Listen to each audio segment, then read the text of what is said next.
오늘은 소아시아 교회의 5번째 교인 4대 교회에 대해서 말씀을 드리려고 합니다.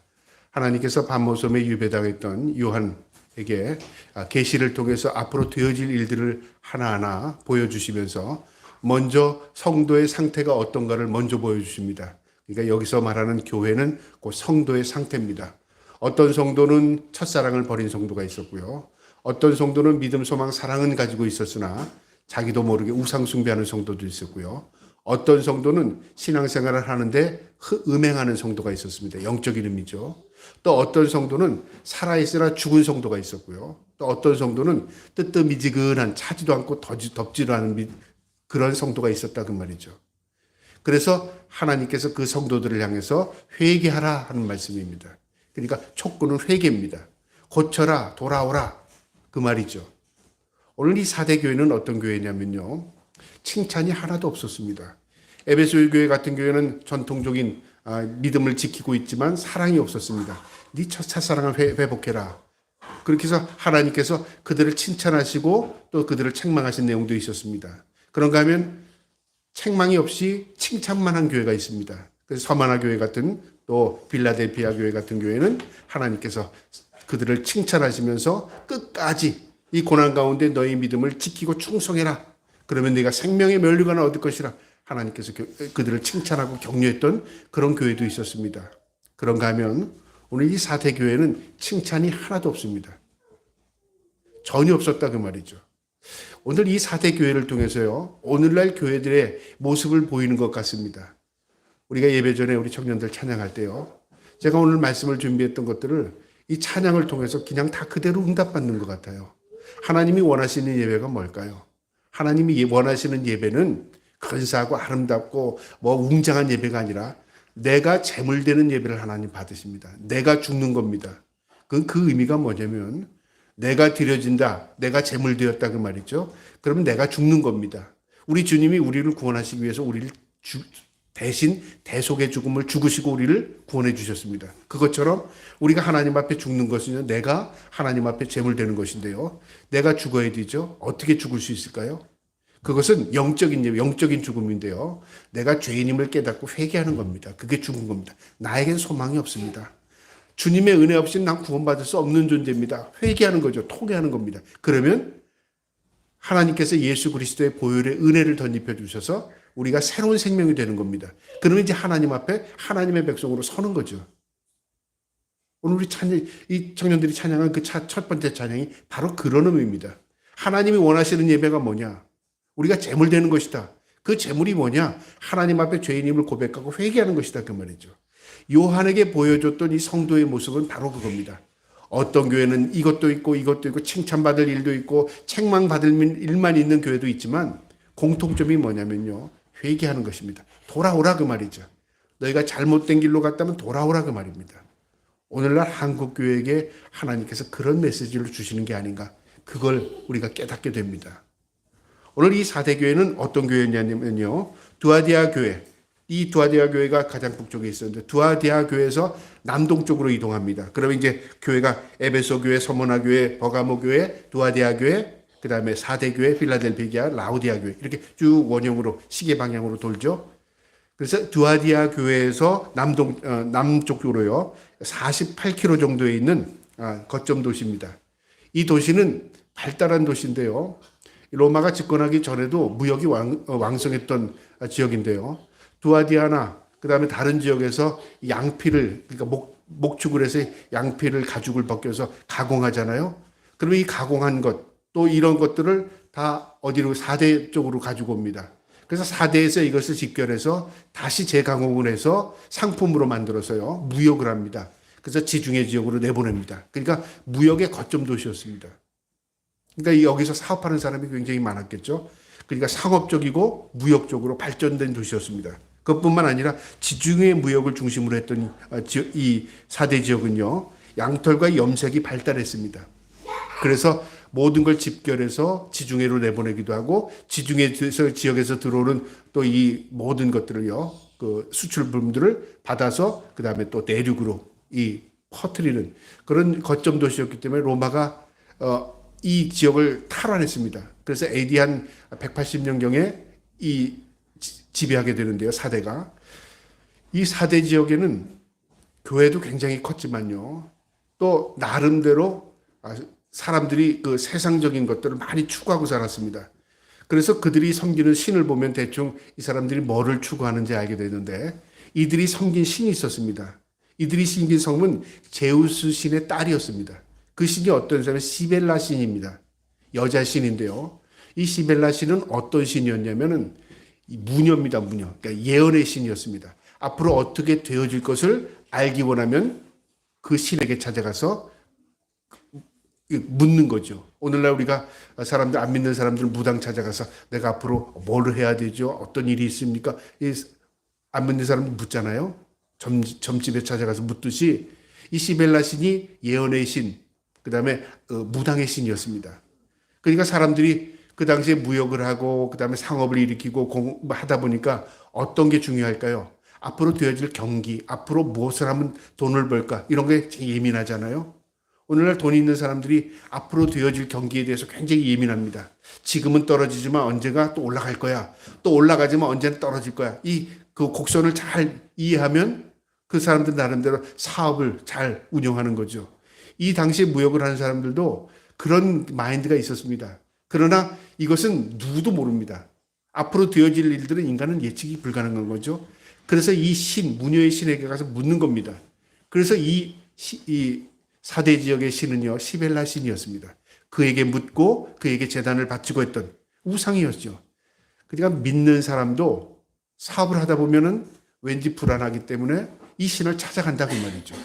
그러다 보니까 세상 가운데 믿는 모양은 있으나 결국요, 하나님 보시기에는 믿는 게 아니라 그 말이죠. 그들은 신앙생활을 하는 것 같으나 하나님 보시기에 세상 사람과 구별이 되지 않는 겁니다. 다 죽은 모습입니다. 그거에 대해서 하나님이 책망하신 겁니다. 오늘 말씀의 시작에 바로 그 이야기가 나오는데, 사대 교회는 오늘날이 발전된 나라에 가지고 있는 그림자와 같은 겁니다. 우리의 오늘 한국의 교회, 한국의 성도들의 모습도 이 모습과 비슷합니다. 그래서 경각심을 가지고 오늘 이 말씀을 봐야 되는데요. 오늘 이 말씀을 통해서 우리가 무엇이 잘못된가, 하나님이 무엇을 원하시는가를 깨달을 수 있는 저와 여러분 되기를 주님의 이름으로 축복합니다. 그러면 3장 1절부터 보겠는데요. 사대교회 사대에게 편지하라. 하나님의 7영과 7뼈를 가지시니가 이르시되, 예수 그리스도를 상징할 때 어디에서 7촛대를 거니시는 분, 어디에서는 십자가를 지신 분, 이렇게 예수 그리스도를 표현할 때마다 이 요한이 예수 그리스도를 보는 형상마다 다 다른 모습으로 보여줬다 그 말이죠. 이게 무엇을 의미할까요? 예수님이 변해서 그럴까요? 그게 아닙니다. 우리가 어떤 상황에서 살아가느냐에 따라서 하나님이신 예수님은 우리의 심판주로 다가오시기도 하고요. 하나님이 위로자가 되시기도 하고요. 하나님이 우리를 대속해 죽으신 십자가로 고난을 당하신 분으로 다가오기도 합니다. 슬픔을 함께 나누시고 고통을 함께 나누시고 또 죄인들에게 하나님 책망하시고, 우리 주님이 우리 주인이시기 때문에 그런 모습으로 나타나는 거죠. 이 사대 교회는 어떤 모습으로 나타나면 7뿔과 7벼를 가지시니, 그러니까 주권자죠. 교회에 함께 하시고 교회의 영으로서 나타나셔서 교회의 머리 되시기 원하시는 하나님으로 나타나신 겁니다. 그래서 불꽃 같은 눈으로 이 사대 교회의 잘못된 것들을 하나하나 하나님께서 보고 계신다 그 말이죠. 여러분, 나는 나를 속일 수 있을지 모릅니다. 그러나 하나님 앞에는 우리가 나를 속일 수 없어요. 왜냐하면 하나님 우리의 모든 것들, 심장과 폐부를 헤아리시고 우리 머리카락까지 셈받으시고 우리의 모든 것을 아십니다. 그래서 우리가 하나님 앞에 설 때는 어떻게 쓰는 것이 가장 올바른 삶, 하나님 내가 잘못했습니다. 내가 알고 지은지 모르고 지은 데도 있는 줄 압니다. 하나님 내가 어리석습니다. 이게 가장 똑똑한 사람입니다.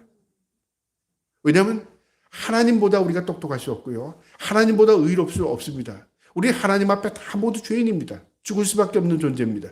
그래서 내 자신이 하나님 앞에 죄인임을 고백할 때 하나님께서 우리를 의롭게 여겨주십니다. 그게 구원의 은혜입니다. 그래서 하나님께서 예수 그리스도를 7영과 7뼈를 가진 이로 표현되는데요. 내가 내 행위를 아노니 내가 살아있다 하는 이름은 가졌으나 죽은 자로다. 내 행위를 안답니다. 행위라는 게 뭐죠? 우리의 삶을 안다 그 말이죠. 어떤 성도는 고난 가운데서도 믿음을 지키기 위해서 그가 욕심을 버리고 그래도 고난 가운데 믿음을 지키기 위해서 사는 성도가 있고요. 어떤 성도는 윤택한 가운데서도 더 욕심을 부리고 사는 성도도 있고요. 어떤 성도는 그저 자기 행복만을 추구하고 사는 성도들이 있을 수 있다고 말이죠. 하나님 다 아신다고 말이죠. 겉으로 보기에는 다 믿음이 좋은 것 같지만 하나님 보시기엔 무엇을 보십니까? 그의 마음의 중심을 보신다 그 말입니다. 내 행위를 아노니 내가 살아있다 하는 이름은 가졌으나 살아있다는 게 뭘까요? 생명이 있다 그 말이죠. 이름이라는 게 뭐냐? 겉모양입니다. 우리가 이름으로 사람을 불려지잖아요. 그러니까 이름으로 그 사람이 어떤 사람인 걸 아는 것처럼 저 사람이 살아있다. 아, 이름이 불려지고 대답을 하니까 살아있네.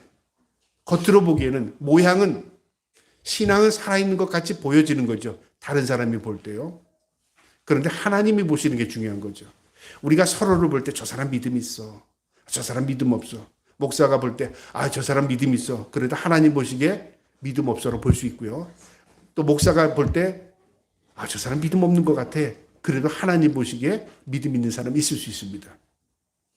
오히려 우리의 판단이 틀릴 때가 더 많다고 저는 개인적으로 생각해요. 왜 우리는 우리 판단이 틀리다고 생각해야 하냐면요. 항상 내 중심으로 사람을 판단하고 평가하기 때문에 그렇습니다. 하나님은 중심을 보시잖아요.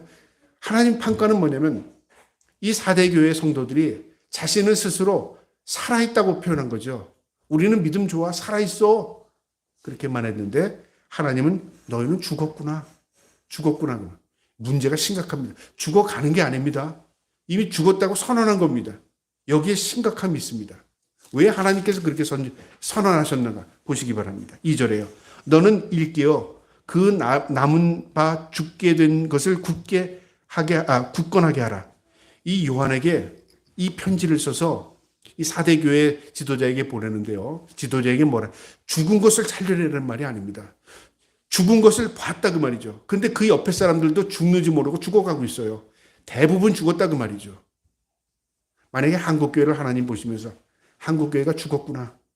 근데 이 죽은 교회를 살려 다시 생명을 불어넣는 게 아니라 거기서 죽어가는 성도들을 골라내라 빨리 살려야 된다. 만약에 그런 사명을 뒀다면 어떻게 할까요? 완전히 행동이 달라질 겁니다. 죽어가는 성도를 살려야 되는 그 사명을 지금 사대교회에서 그 감독에게 준 겁니다. 너는 일깨운다는 게 무슨 말이냐면 이 깨우라는 거죠. 잠자는 성도를 깨우는 게 일깨우는 거잖아요. 여기서 일깨우는 진행형으로 되어 있습니다. 계속적으로 반복적으로 잠들지 않게 해라 그 말이죠. 순간적으로 잠들어서 깨어나지 못할 수 있으니까 계속적으로 그를 일깨우라 그래요. 가르치라 그 말이죠. 말씀으로 일깨우라 그 말입니다. 그러면서 무엇이 잘못됐는가? 남은 바 죽게 된 것, 남은 바 남겨있는 성도들, 살아있는 남겨져 있는 성도들이 죽게 될 것 같은 걱정되는 거예요. 하나님께서. 그래서 남게 된 것을 굳게 하라. 붙들어줘라 그 말이죠. 그들을 살려라 그 말입니다. 죽은 자를 살리는 건 우리의 권한이 아닙니다. 우리가 할 수 있는 게 아닙니다. 그건 하나님의 주권적인 것입니다. 하나님의 능력만이 죽은 것을 살릴 수 있습니다. 우리에게 지금 명령하시는 건 뭐냐면 죽어가는 성도들이 더 죽지 않도록 살려라 그 말이죠. 그들이 말씀을 깨닫지 못하면 말씀으로 깨우쳐라 그 말입니다. 그래서 어떻게 하라고요? 하나님을 향하게 하라 그 말이죠. 세상이나 사람이나 다른 곳을 향하지 않게 하고 하나님을 향하게 하라 그 말입니다. 그러면서 내 하나님 앞에 내 행위에 온전한 것을 찾지 못하였으니 우리가 하나님 앞에서 내 행위, 우리의 행위를 온전한 것을 찾지 못했대요. 여기서 온전한 것은 완전한 것 다릅니다. 완전한 것은 성화된 것이고요. 온전한 것은 성도로서의 기본적인 것을 찾는 거죠. 하나님께서 이 두아디아 교회를 얘기할 때 뭐라고 얘기하셨냐면요. 이 버가모 교회나 두아디아 교회. 이들이 잘못한 거 있었습니다. 그런데 이들이 잘못한 것은 있었지만 너희 믿음이 있어. 너희 인내하고 있어. 너 소망을 하나님께 두고 있어. 그리고 너희가 서로 섬기는 거 잘하고 있어. 그러나 너희가 우상 숭배하는구나. 너희가 음행하는구나. 그걸 하나님이 지적하셨거든요. 또 첫사랑을 버렸던 이 에베소 교회 같은 경우는 너희가 이 교회를 지키기 위해서 이단을 물리쳤어. 너희가 완고하게 신앙생활을 했어. 그러나 너희가 사랑을 잃었어. 하나님께서 그걸 이야기하잖아요. 사대교회는 죽은 겁니다. 그런데 살아있는 자가 소수입니다. 그들을 일으키지 않으면 다 죽는다 그 말입니다. 아주 심각한 경고죠. 그러시면서 3절에 그러므로 내가 어떻게 받았으며 어떻게 들었는지 생각하고 어떻게 받은 거, 무엇을 받았다는 겁니까? 구원의 은혜, 복음을 어떻게 받았는가? 여러분 우리가 어떻게 받았죠? 그냥 받았습니까? 아닙니다. 예수 그리스도의 그 보혈의 십자가의 은혜로 받은 겁니다. 전적인 100% 은혜입니다. 내 공로 하나도 없습니다. 하나님의 은혜로 받은 겁니다. 놀라운 은혜죠. 우리가 은혜가 소멸되면 그래서 죽는 겁니다. 감사가 소멸되는 내가 죽어가는 과정입니다. 은혜가 처음에 우리가 구원의 은혜를 감격할 땐 처음에는 그 십자가만 바라봐도 눈물이 나고 예수 그리스도의 구원의 은혜에 대해도 감동이 오고 그러잖아요. 세월이 지나면서 어떤 게 변합니까? 뭐 당연한 거지 뭐. 또 더 착각하는 건요. 그래도 내가 저 사람보다 나니까 내가 구원받았지. 그래도 내가 믿음 생활 하니까 하나님께서 나를 구원의 백성으로 삼으셨지. 착각하기 시작합니다. 그 가운데는 목사도 예외가 없습니다. 목사도 착각하기 시작하면요. 무섭게 착각합니다. 아, 내가 그래도 모태신앙이고, 내가 그래도 신앙생활하고, 내가 그래도 하나님 앞에 종되려고 내가 목사가 됐고, 자꾸만 여기다 갖다 붙이면 어떻게 될까요? 이제는 은혜가 점점 시들어가는 겁니다. 은혜입니다. 전적인. 어떻게 받았습니까? 은혜로 받았죠. 어떻게 들었죠? 어떻게 들었습니까? 내가 찾아가서 들었습니까? 아닙니다. 성령의 도우심으로 내가 들을 수 있는 귀를 열어주신 거예요. 여러분 똑같은 것에서 이야기해도 복음을 전해도 듣는 귀가 있고 듣지 못하는 귀가 있습니다. 그거에 대해서 저항하는 귀가 있고요. 그 거부감을 일으키는 사람이 있고요. 그것을 아멘으로 받아들이는 사람이 있습니다. 여러분 우리는 쉽게 교회를 들어오잖아요. 이 교회 입구에서 교회를 못 들어오고 돌아가는 사람들이 의외로 많습니다. 저 과거에 그런 분 봤어요. 식구들이 그렇게 간절히 아버지를 전도하려고 하다가 아버지 오늘 한 번만 가면 우리가 모든 거 다 아버지 원하는 대로 줄게. 아버지가 결단하고 온 겁니다. 근데 교회 문턱을 못 넘어오시더라니까요. 아 오늘은 못 들어가겠다. 너무 놀랐어요. 아 그냥 들어왔다가 다 나가셔도 되는데 들어오지를 못하시니까 교회를. 우리 쉽게 생각하지만요. 영적인 것은 놀랍습니다. 우리가 하나님 앞에 간다는 게 은혜로 가는 겁니다. 우리가 죄가 생기면은 하나님을 등을 돌리고요. 우리가 죄가 많아지면요. 하나님이 멀어집니다. 하나님이 멀어지는 게 아니라 내 스스로 그 죄악 때문에 점점점 멀어집니다. 시들어가는 겁니다. 어떻게 우리가 들었죠? 은혜로 들은 겁니다. 전적인 하나님의 구원의 은혜로 성령님의 내 귀를 열어주신 겁니다. 그것을 생각해라 그 말이죠. 그리고 지켜 회개하라. 아주 중요한 말인데요. 지켜. 내가 그것을 기억하고 지키고 말씀을 지키고 회개하랍니다. 하나님의 말씀의 가장 중요한 말씀 뭔지 아십니까? 회개하랍니다. 하나님께서 선지자들을 통해서요. 이스라엘 백성들에게 하신 말씀에 공통적인 말과 회개하랍니다. 돌아오라, 돌이켜라, 내게 와라. 그 회개하는 게 죄를 청산하고 돌아오라는 겁니다. 자, 상황이 어떻든지 회개인데 상황이 어땠냐면 이스라엘 백성들이 가나안 땅을 정착한 이후에는요. 그들이 섬기는 우상을 섬겼습니다. 하나님께서 그들을 회개하라고 했습니다. 그 다음에 이스라엘 백성들이 이제 왕권 시대가 되면서요. 나라가 이제 어느 정도 국가적인 형성을 이루게 되고 전쟁을 하게 되고 그 다음에 국토를 확장합니다. 다윗 시대예요. 근데 그때 하나님이 은혜를 베풀어 주셔서 강성한 나라가 돼가는데 왕이 하나님의 은혜를 잊어버리죠. 하나님께서 왕에게 회개하라고 합니다. 그래서 이 다윗이 자신의 죄를 깨닫고 하나님 앞에 철저하게 회개합니다. 그게 시편 51편이죠. 그래서 다윗이요. 의로운 사람이라서 하나님이 그를 기뻐한 게 아닙니다. 회개할 줄 아는 사람이었습니다. 그래서 하나님께서 이 다윗을 의롭게 여겨주신 겁니다. 회개할 줄 아는 사람, 왕이었기 때문에. 그 이후에 하나님께서 이 왕들, 남유다, 북이스라엘도 모든 위기 때마다 하나님께서 회개하라고 하시는데요. 아수르가 쳐들어오기 전에 하나님께서 이런 일이 벌어지니까 회개하라고 했고요. 바벨론이 쳐들어오기 전에 유다에게 회개하라고 얘기했습니다. 이미 하나님 다 알려줬습니다. 위기를 통해서. 그런데 그들은 흥청망청이었습니다. 회개 안 했습니다. 왜냐하면 일어나지도 않는데 뭘 회개해? 회개하지 않았습니다. 경고를 무시했습니다. 그리고 그 경고대로 하나님께서 이 북쪽은 아수르로부터 남쪽은 바벨론으로부터 침공을 당하고 멸망 직전에도 회개하라고 하나님 경고하셨는데 회개 안 했습니다. 하나님 계속 회개하라고 하십니다. 그리고 그들이 흩어진 이후에도 회개하고 돌아오라고 말씀하셨습니다. 우리의 짧은 역사만 봐도요. 기적 같은 일들이 얼마나 많은지 몰라요. 그건 모두 공통점이 뭐냐면요. 안 믿는 사람 회개한 게 아닙니다. 믿는 사람들의 소수가 회개를 통해서 하나님 그 기도를 들으신 겁니다. 자, 오늘날 우리가 비교해 볼까요? 오늘날 우리가 한국교회가요. 일깨워진다고 해서 많은 곳에서 모입니다. 광화문에서도 모이고 여의도에서도 모이고 각 지방마다 모입니다. 이제 깨어나는 겁니다. 아, 이게 우리나라를 위해서 기도해야 되겠구나. 아주 좋은 현상이라고 저는 봅니다. 그런데 문제 한 가지가 있어요.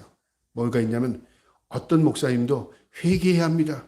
우리의 죄악, 우리의 잘못, 우리 믿는 사람들이 바로 살지 못했습니다. 우리가 나라를 위해서 기도하지 못했습니다. 우리가 위정자들을 위해서 기도하지 못했습니다. 우리가 하나님 앞에 바로 살지 못했습니다. 우리의 죄악 때문에 이 나라가 이렇게 됐습니다. 회개하는 걸 들어보질 못했어요. 거꾸로요. 나라를 사랑해야 합니다. 이 좌파 정권에 넘어가면 안 됩니다. 또 북한이 우리를 호시탐탐 노립니다. 이렇게만 자꾸만 얘기한다고 말이죠. 회개하지 않으면 하나님께 상달되지 않습니다.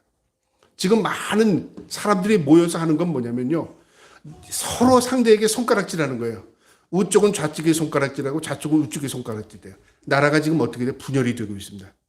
옳고 그름은 떠나서요. 지금 여론이 반푼쪽이 돼요. 사탄이 하는 거 아닙니까?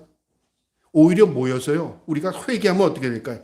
화살이 저쪽으로 돌아가는 거 아니에요. 하나님을 향하는 겁니다. 방향성이 잘못됐다 그 말이죠. 이 방향은 좌쪽, 좌는 우쪽 서로 상대를 놓고 욕하는 게 아니라요. 하나님을 향해야 됩니다. 저쪽에서 아무리 욕해도 하나님 우리가 잘못해서 그렇습니다. 우리가 죄악 때문에 그렇습니다. 이 나라를 위해서 기도하지 못해서 그렇습니다. 우리가 바로 살지 못했습니다. 그래야 되죠.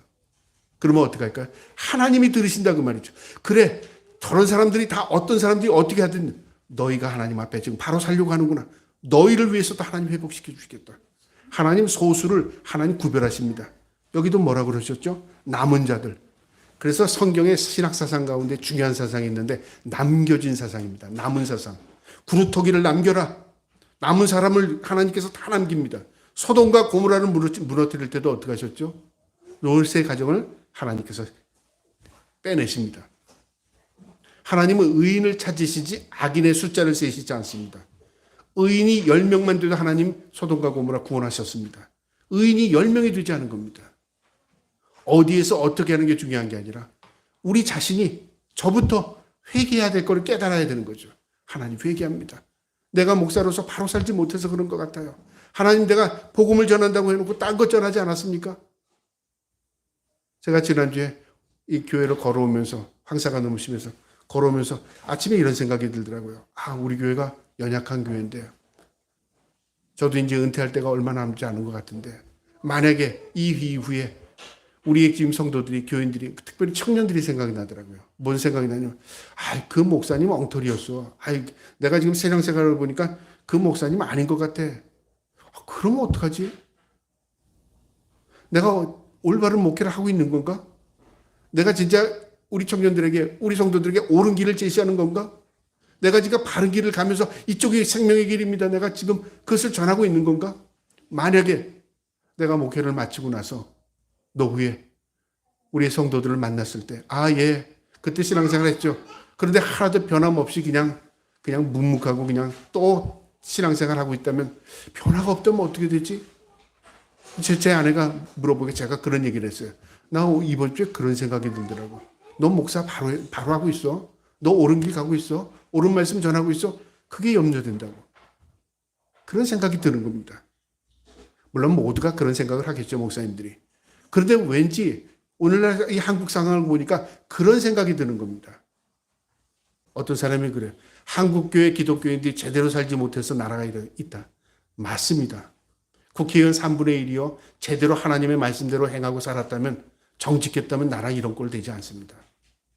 믿음 따로 정치 따로 믿음 따로 행위 따로 이게 결국 나라를 이렇게 만든 겁니다. 문제가 어디에 있죠?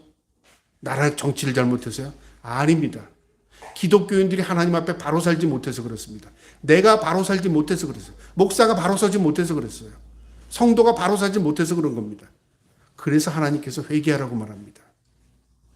이 요한에게 보여줬던 앞으로 되어질 일들의 먼저 전에 성도들의 모습을 보여주면서 공통점이 뭐냐면 회개하라, 회개하라, 회개하랍니다. 이스라엘이 무너지기 전에 하나님께서 선지자를 통해서 하시는 말씀이 회개하라, 회개하라, 회개하랍니다. 전쟁이 앞두고 있는 회개하라. 저쪽에서 지금 밀려오고 있는데 회개하라. 그 다음에 죽기 앞섰는데 회개하라. 이게 무슨 상관이 있어요? 무기 만들어라. 발전시켜라. 군사를 조직해라. 이게 우리말로는 맞는 거잖아요. 그래야 우리가 견딜 수 있으니까. 근데 성경에 그런 말씀 없습니다.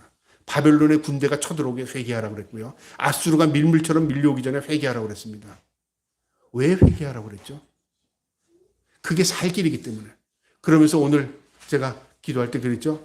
내 옷을 찢지 말고 뭘 찢으라 그랬죠? 마음을 찢으랍니다. 요에서의 2장에 나오는 거죠.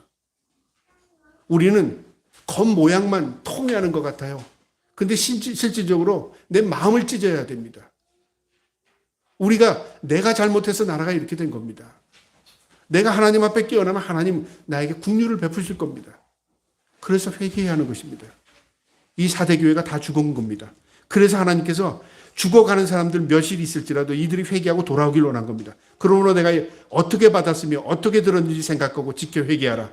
만일 일깨지 아니하면 그들이 깨어나지 않으면 어떻게 된다고요? 도둑같이 이르리니 어느 때에 내게 이르리는지 내가 알지 못하리라. 왜 하나님께서 도둑같이 임할까요? 도둑이라는 것은요, 잘 때 옵니다. 집이 비었을 때 옵니다. 모르게 옵니다. 그게 도둑이죠. 하나님이 도둑입니까? 하나님 우리를 알려주십니다. 그래서 하나님이 오실 때에 두 징조로 나타나는데요. 전혀 의식 없이 있다가 도둑 맞는 것처럼 예수님을 맞이하는 사람들이 있을 거고요. 주님이 오심을 준비하다가 신랑 맞듯이 맞는 성도들이 있을 겁니다. 왜 똑같이 주님이 그 시에 똑같은 시기에 오시는데 누구는 도둑같이 맞고 누구는 신랑 예수를 맞이하게 되죠? 깨어있지 않았기 때문에 그렇습니다. 회개하지 않았기 때문에 그런 것이라 그 말이죠.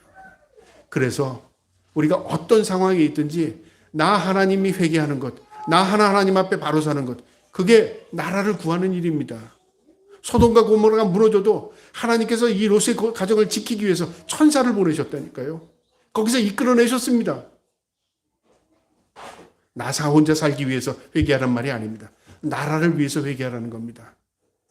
그래서 오늘 기독교인들이 깨어나야 될 게 뭐냐면 나라를 사랑해야 됩니다. 그런데 사랑하는 방법이 잘못되면 그게 나 죽고 남 죽이는 결과가 된다 그 말이죠. 깨어난다는 건 뭐죠? 내가 하나님 앞에 깨어나고 바로 살고 회개하는 겁니다. 그러면 하나님이 나를 보고 다른 것들을 해결해 주셔요. 내가 재물되고 내가 재물돼서 하나님 앞에 죽어질 때 하나님께서 그 재물을 받으시고 하나님께서 의의 열매를 맺게 하신다 그 말입니다. 그래서 4대에 살아있는 자들에게 회개하라 그렇게 말씀하시면서 4절에 그러나 4대에 그 옷을 더럽히지 아니한 몇 명이 내게 있어 흰 옷을 입고 나와 함께 다니리니 그들은 합당한 자인 영고라. 하나님께서 그 4대 교회에 몇 명이 있답니다. 흰 옷을 입고 자신이 더럽히지 않은 거죠. 세상에 때묻지 않고 순수한 신앙을 지키는 몇 명입니다. 이 몇 명이라는 건 뭘까? 소수가 있다 그 말입니다. 하나님의 관심이 어디에 있습니까? 소수에게 있습니다. 그들이 합당하니 함께 다닌답니다. 주님과 교제하고 주님과 동행하는 믿음의 삶이라 그 말이죠. 그들은 합당한 자의 연고라. 여러분, 우리 자신이 회개하지 않으면요, 이게 위기가 당하는데 위기를 몰라요. 하나님은 지금 뭘 찾으신다고요? 이 대한민국에 회개를 촉구하시는 겁니다. 믿는 사람들의 회개를 촉구하는 거예요. 너희 제대로 믿었냐? 너 하나님의 기쁨이 됐어? 너 재물이 됐어? 왜 한국교회가 이 모양 이 꼴이 돼서 나라의 정치에 휘말리게 됐지? 하나님이 우리 자신을 돌아보게 하시는 겁니다. 하나님께서 남은 자들의 회개하라죠. 그리고 그 흰 옷을 입은 자 몇 명이 있답니다. 그들이 함께 한답니다. 그들의 합당한 영고라 하시면서 5절에 이기는 자는 이와 같이 흰 옷을 입을 것이요 내가 그 이름을 생명책에 결코 지우지 아니하고 그 이름을 내 아버지 앞에 그의 천사들 앞에 시인하리라. 하나님께서 세 가지의 선물을 하나님께서 이야기하시는데요. 너희가 그렇게 믿음으로 살면 흰 옷을 주겠다. 생명책에 이름 기록해 주겠다. 너 그리고 내가 시인해 줄게. 무슨 말이냐면요. 먼저 여기에 흰 옷은 무엇을 의미하죠? 위에서 말하는 옷은요, 내가 이 땅에서 살아갈 때 내 삶입니다. 아래에서 입혀주는 흰 옷은 주님께서 우리에게 입혀주는 옷입니다. 그 옷은 뭐냐? 거룩한 옷입니다. 구원한 백성에게만 하나님께서 주시는 옷입니다. 그러니까 영적으로 말하면 구원의 백성이 되게 해야 되겠다는 말이고요. 생명책에 기록한다는 건 뭐죠? 당연히 구원하는 사람, 시민권자입니다. 생명책에 기록된 것. 너 주민등록증 올릴 거야. 너 우리나라 백성이야. 천국 백성으로 하나님께서 이름을 올린다 그 말이죠. 누구도 지우지 못하는. 그 다음에 또 뭐냐면 신한다. 하나님께서 보증이 되신다. 인정해 준다 그 말이죠. 아탄 마귀가 저 사람도 죄인입니다. 저 사람도 저 사람하고 똑같은 죄인입니다. 말할지라도 우리 주님이 변호사가 되죠. 보증이 되주셔요. 쟤는 내 보혈의 피로 내가 샀어. 대죄가를 치렀어. 우리 주님께서 보증해 주신다 그 말입니다. 내가 신하리라 그 말이죠. 완벽한 구원의 선물입니다. 하나님 주시겠답니다. 어떤 자에게요? 어떤 상황 가운데서도 우리가 회개하고 하나님 앞에 믿음을 지키고 살면 하나님께서 그들을 보시고 어떤 상황에서 그들을 지켜내시고 그들을 구원해내시겠다는 겁니다. 그러면서 귀 있는 자들은 성령이 교회들에게 하시는 말씀을 들을지어다. 깨달아 알지어다. 그리고 말씀대로 행할지어다 그 말입니다. 오늘 이 말씀에서요, 우리에게 주는 교훈이 있습니다. 우리의 싸움은 혈과 육의 싸움이 아니라 악한 영과 권세 잡은 자들의 싸움이라 그 말이죠. 영적인 싸움이라 그 말이죠. 여러분, 우리가 영적인 싸움이라는 걸 잘 압니다. 근데 이 영적이라는 싸움이, 난 목사님들도 영이라는 걸 잘 이해를 못하는 것 같아요. 영적이라는 싸움은 귀신하고 싸우는 막 영적이라, 막 뭐 어떤 거 눈에 보이지 않는 거가 싸우는 게 영적으로 착각해요. 영적이라는 싸움은요, 죄와 싸우는 겁니다. 죄는 어떤 죄냐면 내 죄와의 싸움입니다. 남의 죄를 들춰내고 싸우려는 게 아닙니다. 나라의 잘못된 거 들춰내고 싸우려는 게 아닙니다. 그거 잘못된 거 보면 나는 죄인 아닌가? 나 때문에 저런 일이 벌어지지 않은가? 나를 바라보는 게 영적인 싸움입니다. 그래서 에베소서 6장 12절에요. 우리의 씨름은 혈과 육의 싸움 것이 아니요 상대하는 것이 아니요 통치자들과 권세자들과 이 어둠의 세상을 주관하는 하늘에 있는 악한 영들과 상대함이라. 악한 영들의 상대함이랍니다. 그런데 우리나라가 이제는 외부의 적이 무서운 게 아니라 내부의 적이 무섭게 된 거죠. 이 내부의 적이 뭘까요? 사탄 마귀입니다. 영적으로. 우리 그리스도인들이 점점 타락하는 걸 보니까 어떤 결과가 일어납니까? 결국은 썩기 시작하는 거죠. 어떤 썩은 사건에 보면 기독교인이 없는 사건이 없었습니다. 그동안은요. 이제는 교회를 사람들이 신뢰하지 않습니다. 그리고 믿는 사람이라고 해서 신뢰하지 않습니다. 목사라고 하면요, 오히려 창피한 직업이 되어가고 있습니다. 왜 그럴까요? 신뢰가 되지 않기 때문에. 이 신뢰를 찾기 위해서는 뭐가 필요하냐면 하나님 앞에 회개입니다. 회개. 하나님, 내가 바로 살지 못해서 그랬어요. 내가 죄인이기 때문에 그래요. 하나님, 내가 본이 되지 못해서 그렇습니다. 저와 여러분이 그런 회개할 수 있기를 주님의 이름으로 축복합니다. 하나님 그거 원하시는 것 같습니다. 그 다음에요, 오늘 우리에게 주는 교훈은 어떠한 상황 속에서 순결한 믿음을 지키려고 살 때 우리 주님이 기뻐하십니다. 그게 구원의 백성입니다. 순결한 믿음은 어떤 믿음이냐면요, 죄 안 짓는 믿음이 아니라 회개하는 믿음입니다. 하나님, 내가 또로 죄를 졌습니다. 하나님, 내가 또 실수했습니다. 반복적인 죄를 끊어주시고 내가 이 죄악의 구렁텅이에서 건져주시옵소서.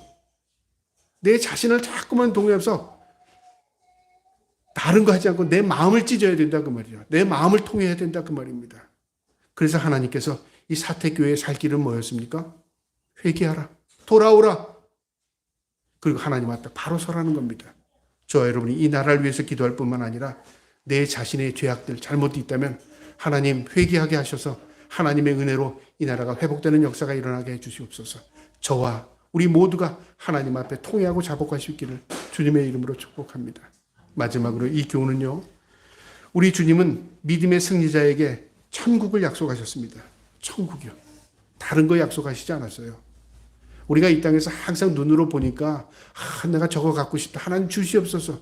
전 목사인 저도 참 부족하게 제가 왜 이렇게 수준이 떨어지나.